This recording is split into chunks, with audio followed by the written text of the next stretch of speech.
...248 chilometri dalla Svizzera, fino alla confluenza nel Po. In Lombardia il Ticino attraversa un territorio tutelato per oltre 100 chilometri del suo corso.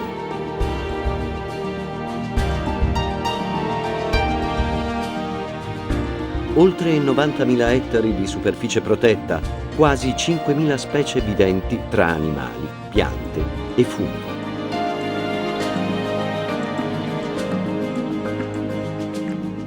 Il territorio del Ticino include quasi 50 comuni, ma l'istituzione del parco negli anni 70 ha permesso di vigilare sul rispetto dei paesaggi immersi nella natura, malgrado la presenza costante dell'uomo, dall'agricoltura all'industria.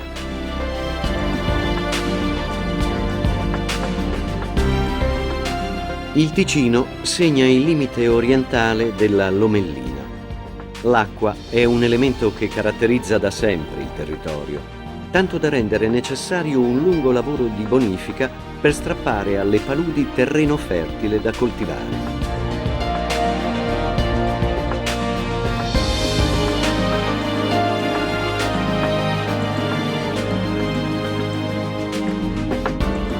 In quest'area della pianura padana, in primavera, predomina lo specchio d'acqua delle risaie allagate. La storia della Lomellina narra di signori feudali e nobili casate che si contesero il territorio. Ma alle dispute partecipò solo marginalmente uno dei centri più importanti. Le vicende di Vigevano seguono un altro corso. Il borgo medievale era nato per controllare un guado sul Ticino conteso tra Milano e Pavia. E nei secoli successivi Vigevano rimase legata alle vicende di Milano, con le famiglie dei Visconti e degli Sforza.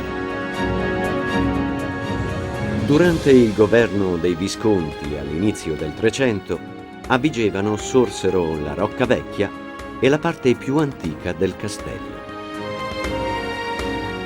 Per collegare i due fortilizi, 2 anni più tardi si costruì la strada coperta. Il muro fortificato della strada coperta è lungo 164 metri.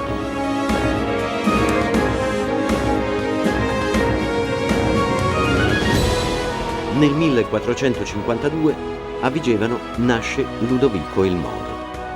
Pochi decenni più tardi sarà lui a impossessarsi del potere su Vigevano e a lasciarle un nuovo volto di città d'arte.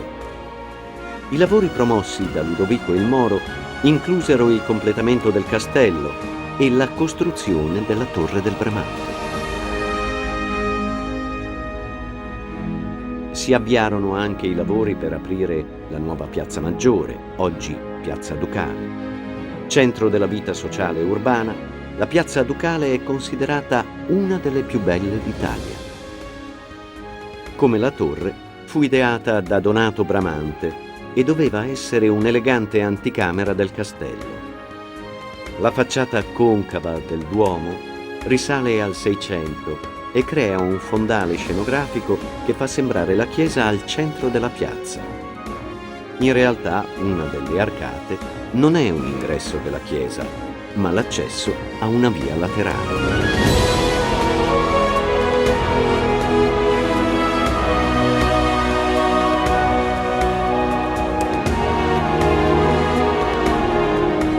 Dal cuore monumentale di Vigevano, il viaggio torna verso il Ticino. Al fiume è legata la nascita della chiesa trecentesca di San Pietro Martire. Secondo la tradizione, i vigevanesi la costruirono come voto dopo il cosiddetto miracolo del fiume. Si narra che le acque del Ticino si ingrossarono, impedendo l'attacco di una compagnia di ventura bretone.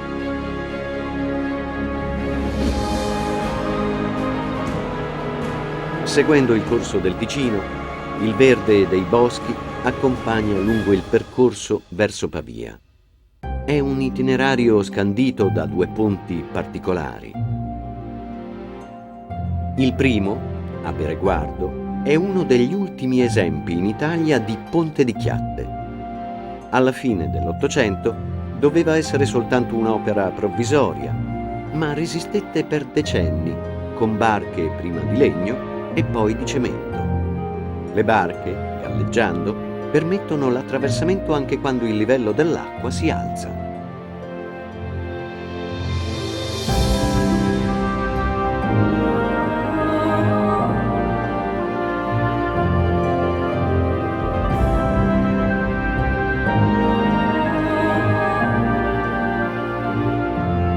Molto più antiche sono le origini del ponte che si incontra arrivando a Pavia. È il ponte coperto che nel Medioevo sostituì un'antica struttura romana.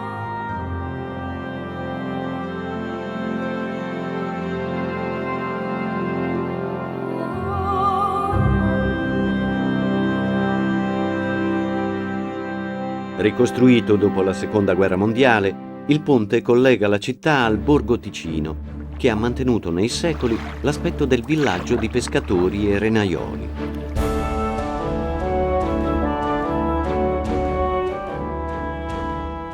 Il monumento in bronzo, che ritrae una lavandaia, mantiene viva la memoria della tradizione. Sull'altra sponda si estende il centro storico. Le torri medievali si stagliano sull'orizzonte urbano e ricordano che 1000 anni fa Pavia era chiamata Centunturium. Si narra infatti che contasse ben 100 torri, segno di potenza e ricchezza. I nobili ne facevano erigere una a ogni nascita di un figlio maschio e il messaggio di prestigio era tanto maggiore quanto più alta era la torre costruita. I numeri sono alti anche quando si contano le chiese di Pavia. Una delle più importanti è quella di San Pietro in Celdoro. Fu fondata nel VII secolo e ricostruita in stile romanico nel 1100.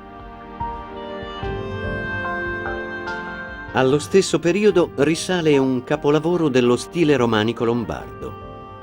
Nella Basilica di San Michele Maggiore fu incoronato imperatore Federico Barbarossa e prima di lui, nella chiesa originaria, i Longobardi proclamavano il loro re.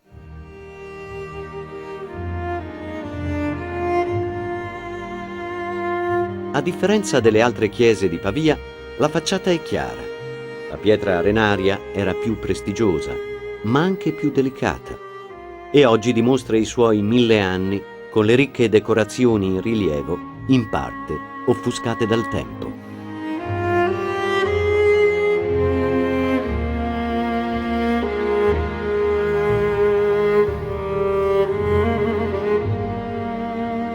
L'interno a 3 navate è ampio, maestoso e ricco di elementi decorativi.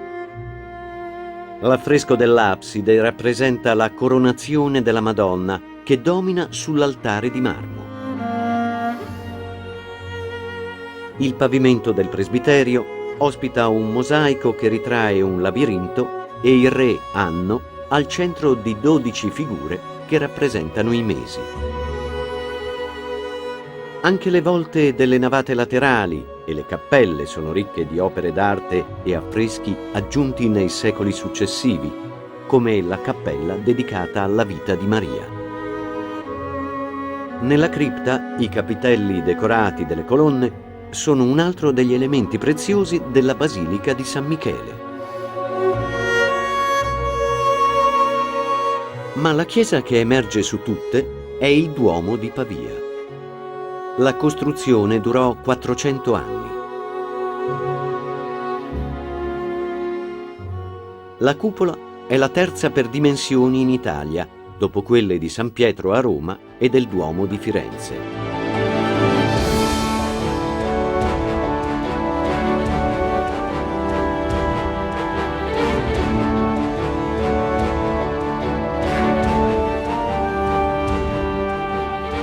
In fondo alla strada nuova si staglia la mole del castello visconteo. La signoria dei Visconti governò Pavia dal 1359 e diede vita a una delle più eleganti corti rinascimentali d'Italia. Vi soggiornò anche il poeta Petrarca e in una lettera scrisse che il castello era la più nobile tra quante sono le opere moderne.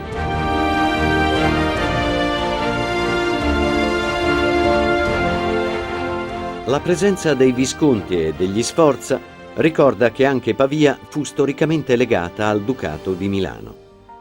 I nobili amavano trascorrere le giornate fuori città nella riserva di caccia del vicino Parco Visconteo. Qui i Visconti iniziarono la costruzione del mausoleo di famiglia. Era il primo passo verso la nascita della Certosa di Pavia, uno tra i più importanti monumenti rinascimentali d'Italia. Dalla fine del Trecento la costruzione continuò fino al Cinquecento, contemporaneamente alla nascita del Duomo di Milano. Per realizzarla si iniziò con gli ambienti del convento che dovevano ospitare i monaci dell'ordine dei Certosini. Il fondatore, Gian Galeazzo Visconti, lasciò loro il monastero a una condizione. Parte dei guadagni ottenuti attraverso le rendite, i campi e i terreni doveva essere utilizzata per continuare la sua costruzione. I monaci elargirono per secoli grandi somme per le decorazioni e le opere d'arte che hanno fatto della Certosa di Pavia un monumento di eccezionale valore artistico.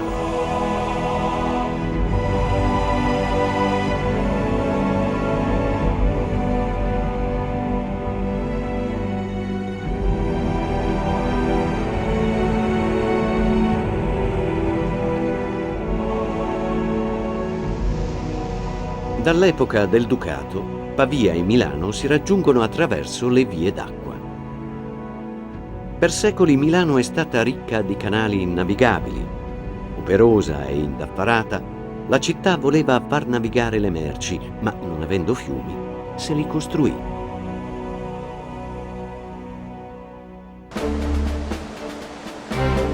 Anche Leonardo da Vinci aveva dato il suo contributo allo sviluppo della rete di canali studiando il sistema delle chiuse. Ma i secoli passavano, la città cresceva, servivano spazio e nuovi edifici. Così gran parte del sistema dei navigli fu interrato. A sud del nucleo centrale della città rimangono soltanto il naviglio Pavese e il naviglio Grande che convergono fino alla Darsena.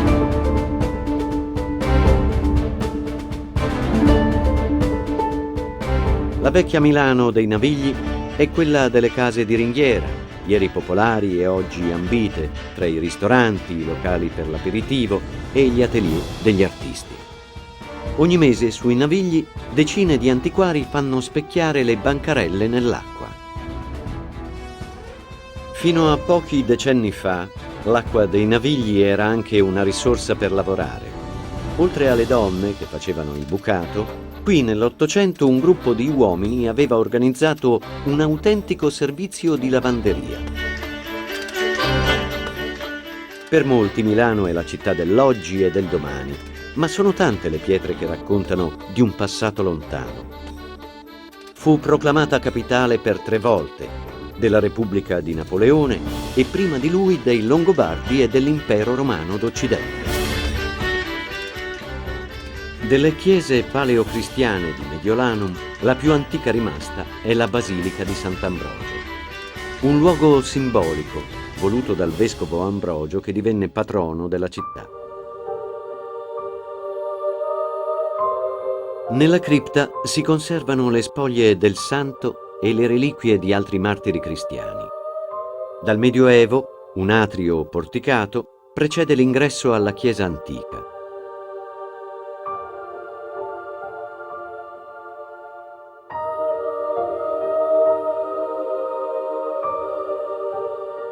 L'opera di maggior valore è l'Altare d'oro. Ha più di 1000 anni e fu realizzato con lamine d'oro, argento, smalti e gemme.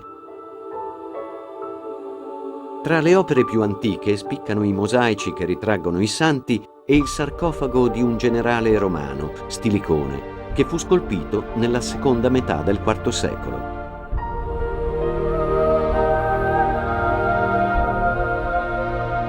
Alla fine del Trecento iniziò la costruzione di quello che sarebbe diventato il più celebre simbolo di Milano e uno tra i più noti e complessi esempi di stile gotico al mondo. La realizzazione del Duomo richiese secoli di lavoro e continuò fino al 1800 con un tripudio di guglie e pinnacoli che si innalzano verso il cielo.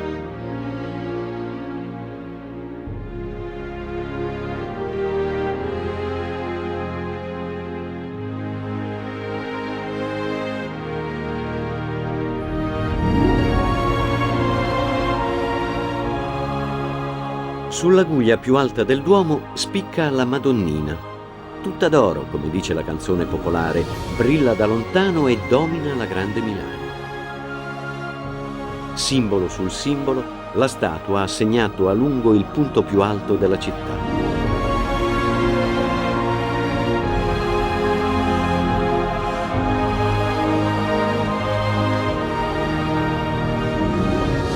L'interno, a 5 navate, potrebbe essere paragonato a un'immensa galleria d'arte, come un museo che si è arricchito con opere di artisti ed epoche diverse. Ognuna racconta una storia, come quella del martirio di San Bartolomeo.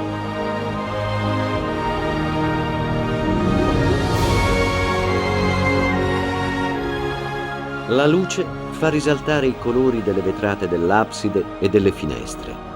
Realizzate tra 4 e 800, raccontano storie bibliche e di santi e sono testimoni dei secoli di lavoro al cantiere della cattedrale.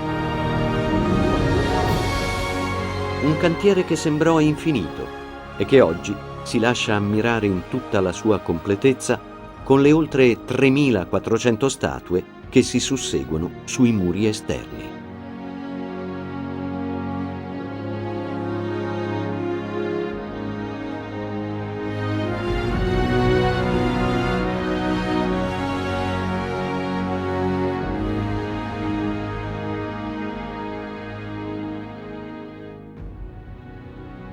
Il simbolo del potere religioso sta a pochi passi da quello del potere civile. Il Palazzo Reale è oggi un polo culturale della città.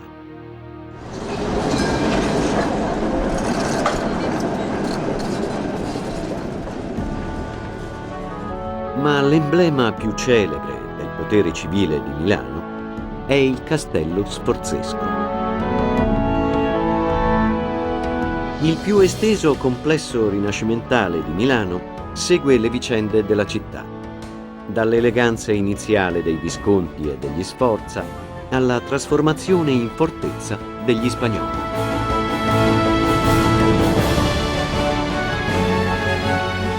Anche Napoleone aveva per Milano grandi progetti urbanistici.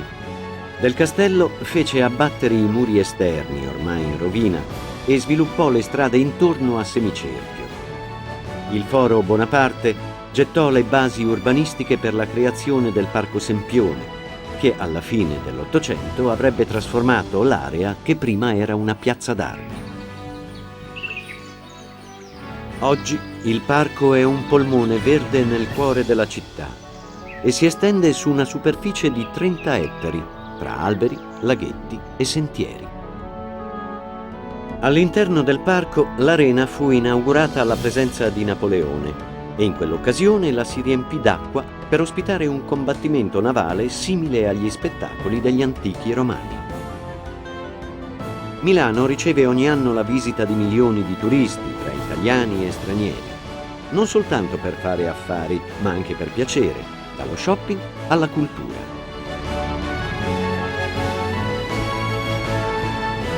Uno dei luoghi più visitati della città è il complesso domenicano di Santa Maria delle Grazie. La chiesa e il convento risalgono al 400. e custodiscono preziose opere d'arte rinascimentali.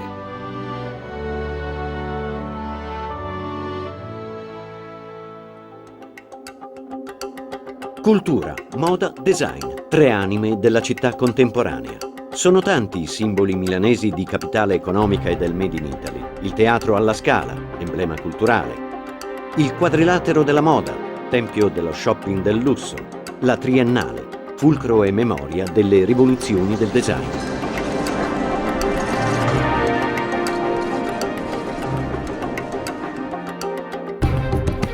Il Teatro alla Scala, voluto dalla nobiltà asburgica alla fine del Settecento, è simbolo della cultura ai massimi livelli. Dopo il restauro, la sala è tornata a splendere quanto il talento dei migliori artisti internazionali.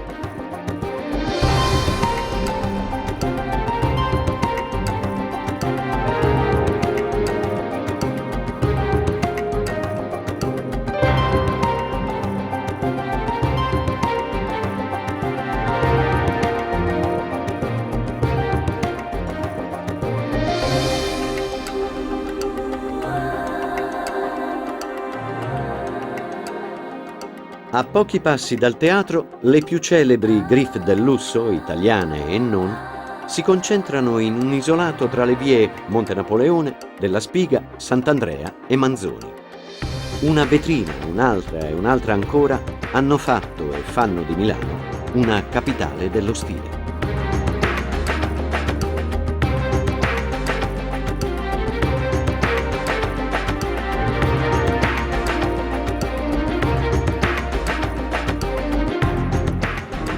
Negli anni 50 Milano vive la rinascita del dopoguerra, si rimbocca le maniche e ricostruisce.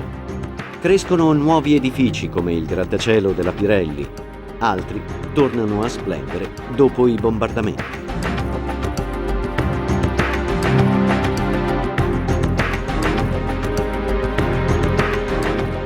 Rinasce anche la Galleria Vittorio Emanuele, realizzata nella Belle Époque di fine Ottocento con la sua struttura in ferro e vetro.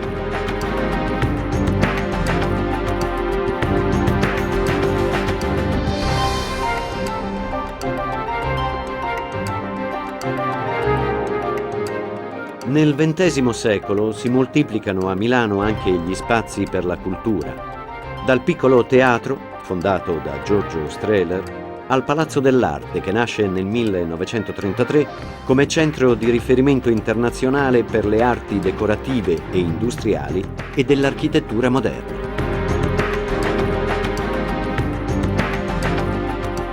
L'esposizione triennale trova nel Palazzo dell'Arte la sua sede privilegiata, tanto da lasciargli il nome in eredità. Alla fine del 2007 inaugura il Museo del Design in continua trasformazione.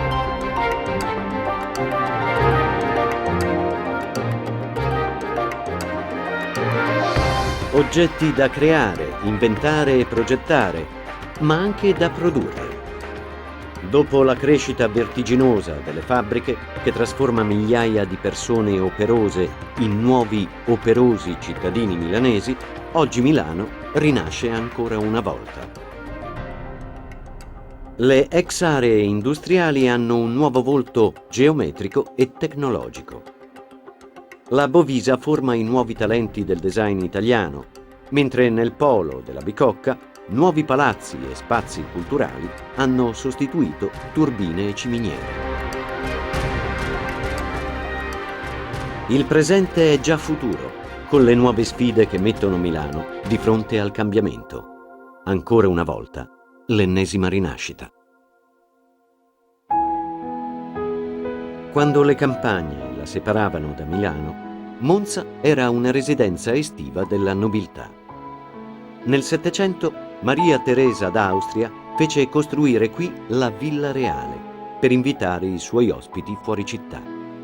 La grande reggia e i giardini erano il luogo ideale per organizzare feste e battute di caccia per gli Asburgo e per i Savoia.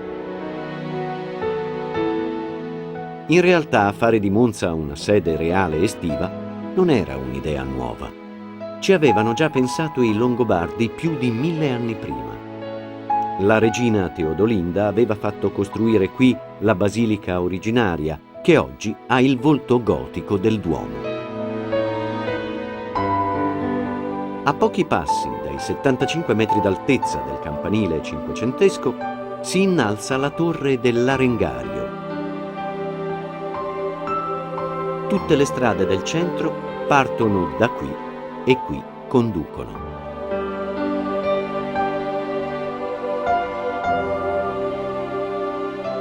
Nel Novecento la fama mondiale della città è cresciuta grazie all'autodromo, esteso all'interno degli oltre 700 ettari del parco di Monza. Dal 1922 nel circuito automobilistico si è disputata quasi ininterrottamente la tappa italiana del Gran Premio di Formula 1. Monza è il capoluogo della provincia che include la Brianza meridionale, un territorio da scoprire dirigendosi verso i laghi e le montagne della Lombardia.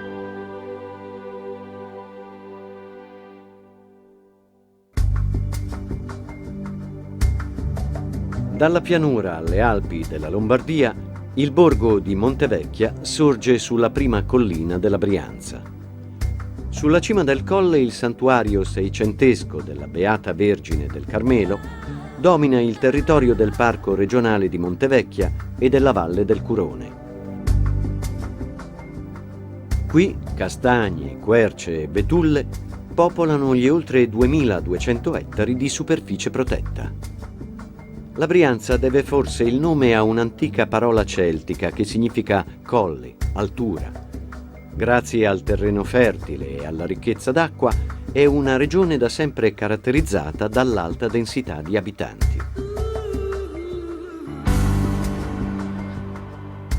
Anche Como, tra pianura e montagne, è cresciuta con una solida tradizione industriale e già nel Medioevo la città rivaleggiava con Milano. La Porta Torre ricorda che anche nel Medioevo, oltre che in epoca romana, Como era una città circondata da mura difensive.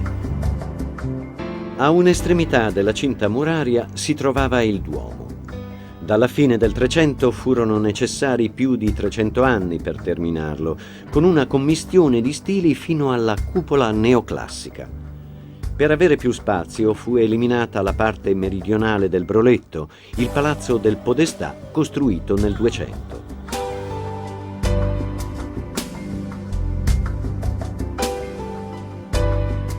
Como è la città dove nacque Alessandro Volta. All'inventore della pila elettrica è dedicato il mausoleo che compariva nelle banconote da 10.000 lire.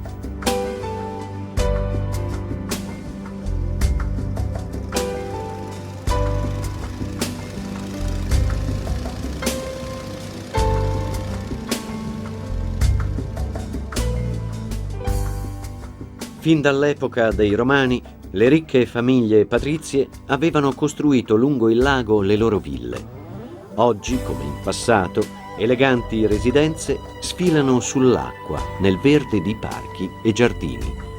Come Villa Olmo, polo culturale di Como e sede di importanti mostre d'arte. O come l'ottocentesca Villa Erba di Cernobbio, dove nei mesi estivi abitò anche il regista Luchino Visconti.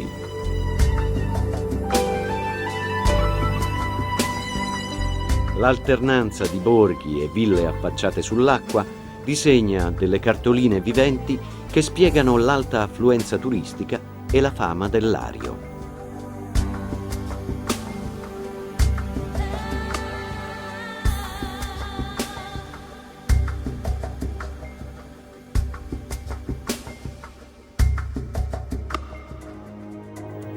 Lario è l'altro nome del lago di Como. Di origine glaciale occupa il primo posto tra i laghi d'Italia per profondità massima e il terzo per superficie. Con la sua forma a Y rovesciata, il lago si allunga dalle montagne alle punte meridionali di Como e Lecco.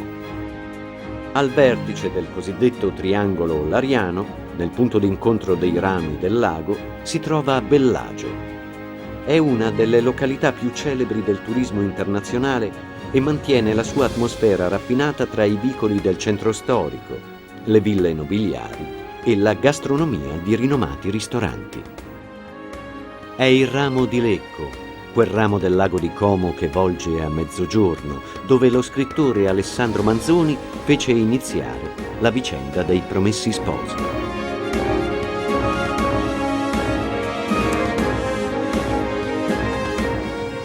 Il Ponte Vecchio segna l'arrivo in città. È un simbolo di Lecco fin dalla costruzione avvenuta nel 300. Lecco deve il suo volto ottocentesco allo sviluppo economico e industriale. Nello stesso secolo, il grande romanziere Alessandro Manzoni trascorse qui gran parte della sua giovinezza. A Lecco maturò l'idea di narrare la storia dei Promessi Sposi. Dalla descrizione dell'autore è cambiato di poco lo scenario di Pescarenico, un quartiere periferico della vecchia Lecco. Manzoni lo descrive così: un gruppetto di case abitate la più parte da pescatori e addobbate qua e là di tramagli e di reti tese ad asciugare.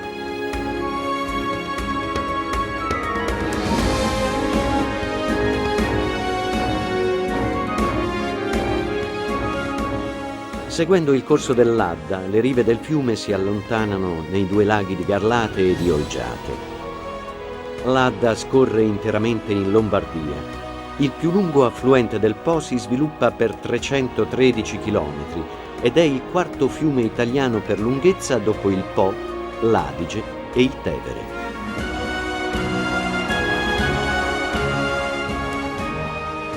In un punto lo scenario si fa più selvaggio.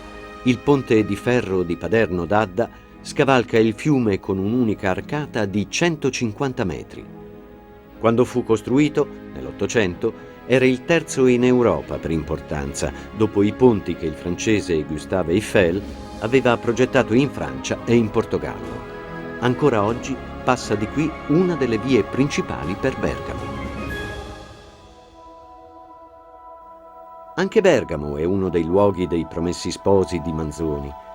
La storia della città inizia con la fondazione celtica e continua con un florido municipio romano. A quell'epoca la città bassa si chiamava Suburbia, mentre il nucleo in collina era la Civitas. Negli spazi stretti della cinta muraria, la città alta è un concentrato di epoche. Le vie medievali, strette e in salita, si aprono negli spazi ricavati nel Rinascimento. Due grandi chiese disegnano l'orizzonte del centro storico: il Duomo del Filarete del 400 e la Basilica medievale di Santa Maria Maggiore. La Cappella Colleoni è un capolavoro del Rinascimento lombardo. Nel mausoleo di famiglia si trova anche la tomba della figlia del Colleoni, Medea.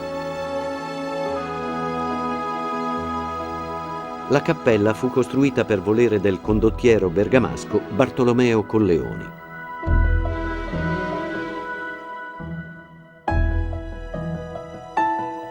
Non meno preziose sono le opere d'arte custodite nella Basilica di Santa Maria Maggiore, la chiesa da cui si ricavò la cappella. Le tarsie di legno realizzate nel Cinquecento da Lorenzo Lotto sono un esempio di grande maestria. Il disegno degli intarsi sembra dipinto, ma si ottiene invece unendo frammenti di legno di diversi tipi e colori.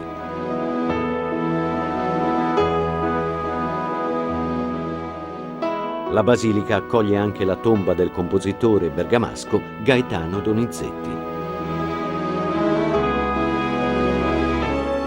La concentrazione monumentale della città alta si innalza a pochi passi dalla Piazza Vecchia, con la fontana settecentesca al centro.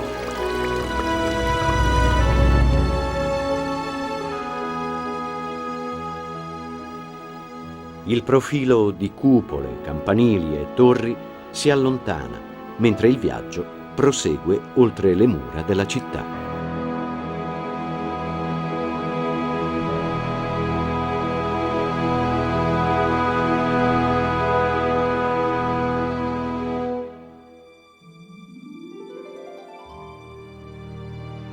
spartiacque naturale fra le province di Bergamo e Brescia, il corso del fiume Oglio passa anche per il lago d'Iseo. La scoperta del lago inizia dalla sponda bergamasca, a Sarnico. Il lago d'Iseo e Sarnico sono diventati famosi in tutto il mondo in modo principale per il marchio Riva, per il cantiere Riva, perché il cantiere Riva è veramente uno dei marchi nautici più conosciuti e più rinomati al mondo, soprattutto sia per le imbarcazioni attuali, ma soprattutto per le imbarcazioni d'epoca, e il cantiere RAM, che si occupa adesso del restauro di queste imbarcazioni, è riconosciuto in tutto il mondo come il miglior cantiere di restauro di queste tipologie di imbarcazioni. Chiamate anche Rolls-Royce del mare, le imbarcazioni Riva hanno contribuito a costruire l'immaginario della dolce vita. Un successo iniziato con la passione dei primi artigiani. I cantieri Riva sono passati da una fase artigianale a un successo mondiale negli anni 60 in modo molto rapido. Nel 1971 i cantieri Riva producevano un'imbarcazione in mogano finita ogni 13 ore circa, che è una cosa incredibile da un punto di vista industriale. Si è riusciti a passare da un artigianato d'élite con delle finiture eccezionali e si è riusciti a riportare queste caratteristiche anche nella produzione industriale. Nati sul lago d'Iseo e destinati a conoscere il mondo, se i Riva potessero parlare, racconterebbero di Sophia Loren e di Brigitte Bardot, di mari da sogno, ma anche del lago d'Iseo dove hanno navigato per la prima volta. Racconterebbero della spettacolare strada costiera scavata nella pietra, tortuosa e alta sul lago. E se parlassero come gli abitanti del lago d'Iseo, le pareti di roccia a picco sull'acqua le chiamerebbero bogni.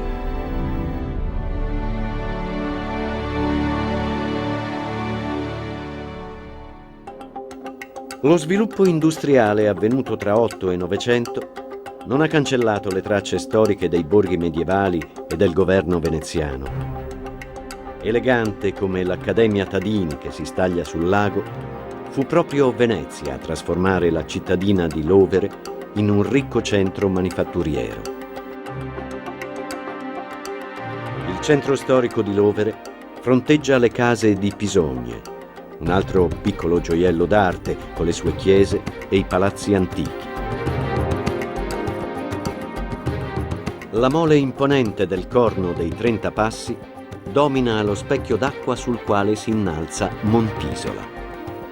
Con i suoi oltre 600 metri d'altezza è considerata la maggiore isola lacustre d'Europa. Accanto alla tradizione della pesca, intorno all'anno 1000 i monaci iniziarono a fabbricare reti per i pescatori. L'attività artigianale prosperò fino ad allargarsi ad altri campi e da qui arrivarono anche le reti delle porte da calcio, utilizzate nei mondiali d'Italia del 90.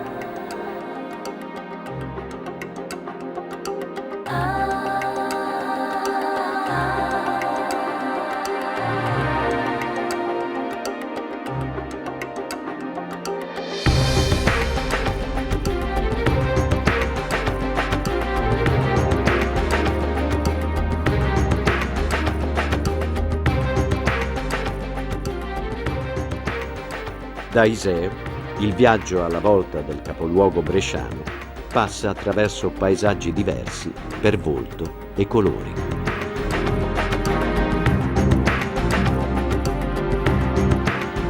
Le sfumature di verde sono quelle della vegetazione di palude nella riserva delle torbiere di Iseo, con gli specchi d'acqua delle vasche di estrazione della torba.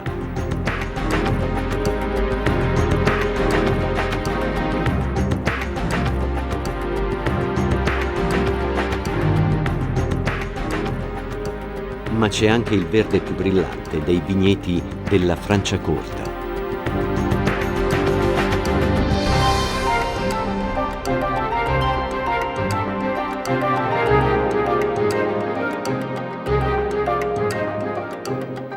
Le abbazie e i monasteri che ancora punteggiano il territorio rimandano al Medioevo, all'epoca in cui erano i monaci a lavorare la terra, lontani antenati delle famose aziende vitivinicole di oggi. Il nome Franciacorta ricorda che il territorio era una corte franca, dove i monaci non dovevano pagare le tasse ai signori di Brescia. A quell'epoca Brescia si chiamava ancora Brixia, il nome che le avevano dato i fondatori romani. La seconda città lombarda per popolazione conserva molte tracce di un passato lontano.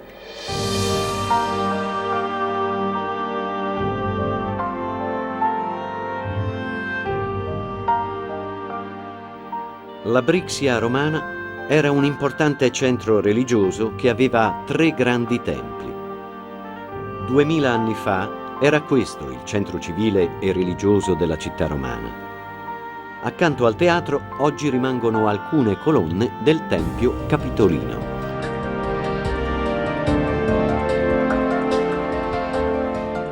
Gli altri 2 templi erano molto più grandi e sorgevano dove nel 300 fu costruito il castello. Dall'alto del Colle Cidneo, la fortezza medievale domina la città.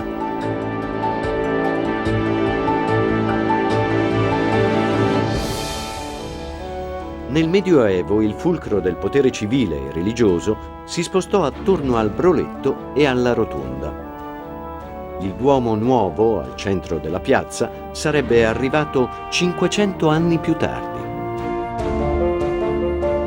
La Rotonda è il principale edificio romanico di Brescia. Contemporaneamente semplice e grandioso, è un cilindro di pietra con 8 grandi archi.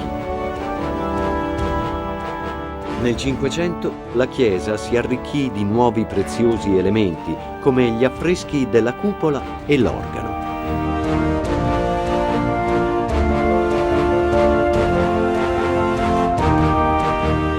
La rotonda è chiamata anche Duomo Vecchio, da quando fra il 600 e l'800 si costruì il Duomo Nuovo.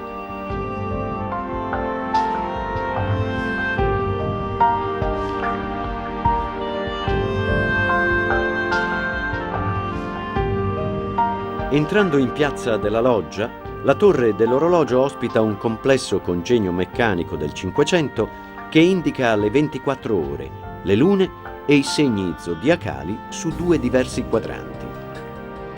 Il tempo è scandito dal battito del martello di 2 statue in bronzo dette Match delle Ure, ovvero i matti delle ore. La piazza della Loggia era rinata un secolo prima sul luogo di un mercato medievale.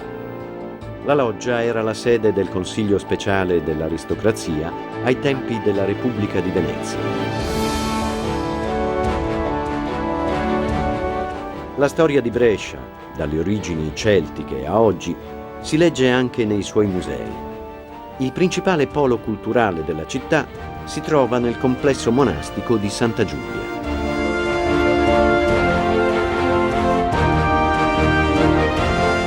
Il monastero rappresenta già da solo uno dei tesori architettonici della città, ma a renderlo speciale sono anche gli ampi spazi trasformati in musei, pagine di un grande libro di pietra illustrato.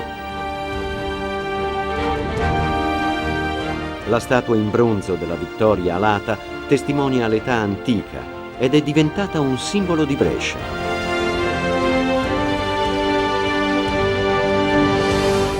Un imponente lavoro di scavo ha riportato alla luce le domus dell'Ortaglia. Queste antiche ville romane stavano sotto gli orti coltivati dalle monache.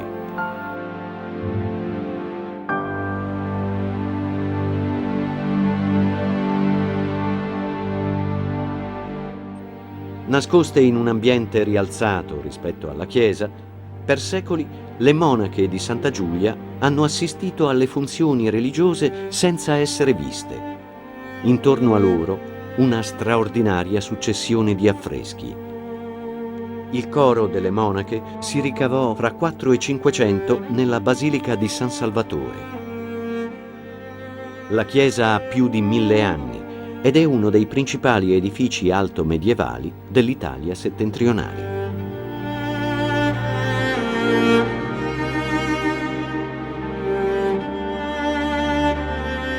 Nell'Ottocento il poeta Giosuè Carducci definì Brescia la Leonessa d'Italia per il coraggio dimostrato contro gli austriaci.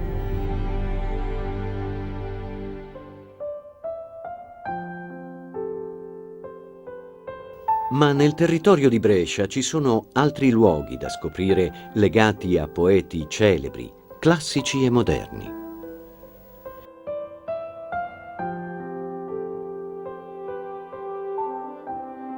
Il poeta Catullo scrisse che non esistono penisole più belle di quella di Sirmione, che si allunga sottile nel lago.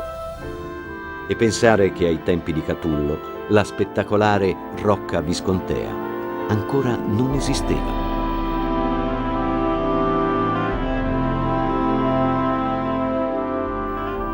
All'estremità della penisola, le grotte di Catullo sono i resti di un'antica villa romana. L'area archeologica è tra le più spettacolari ed estese del nord Italia.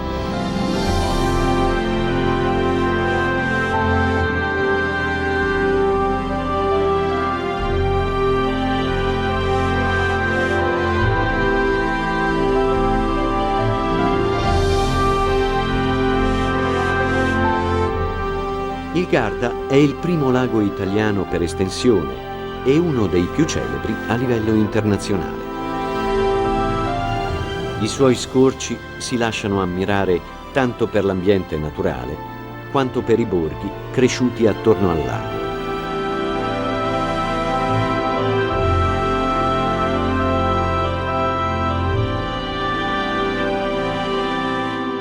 Uno dei centri turistici più visitati è Salò, protetto in un golfo tra l'acqua e le colline. Nei secoli del governo veneziano, Salò e Gardone Riviera furono tra le località più fedeli alla Serenissima.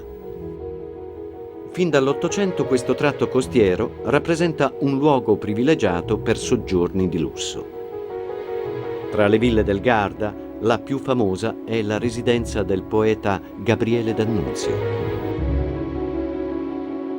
Il Vittoriale degli Italiani è oggi una casa museo che ripercorre gli ultimi anni della sua vita, dal 1921 al 1938. Nel giardino è ricostruita la prua della nave Puglia, che partecipò all'impresa di Fiume. Le avventure del poeta si leggono anche nel motoscafo antisommergibile che violò le difese austriache e nell'aereo con cui D'Annunzio sorvolò Vienna lanciando 40.000 volantini che esortavano l'Austria alla resa.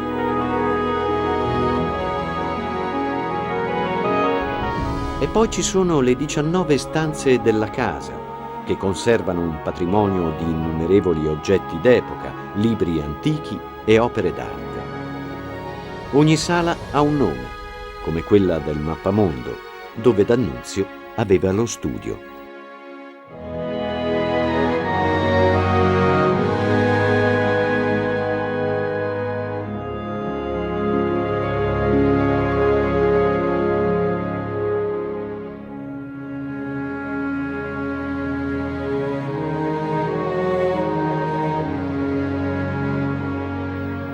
Alle spalle del Vittoriale, le montagne si avvicinano attraversando parte del territorio del Parco dell'Alto Garda bresciano.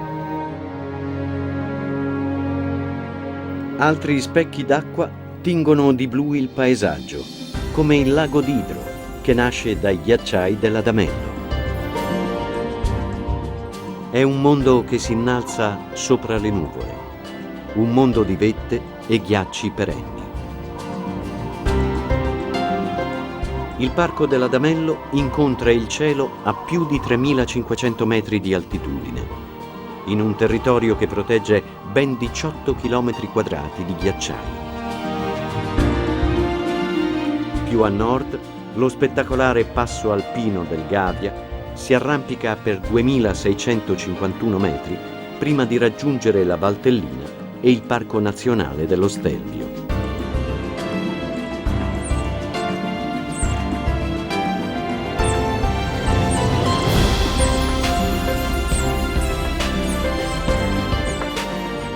In tutti i settori del parco vivono numerosi esemplari della fauna e della flora alpina, come le diverse specie montane del Giglio.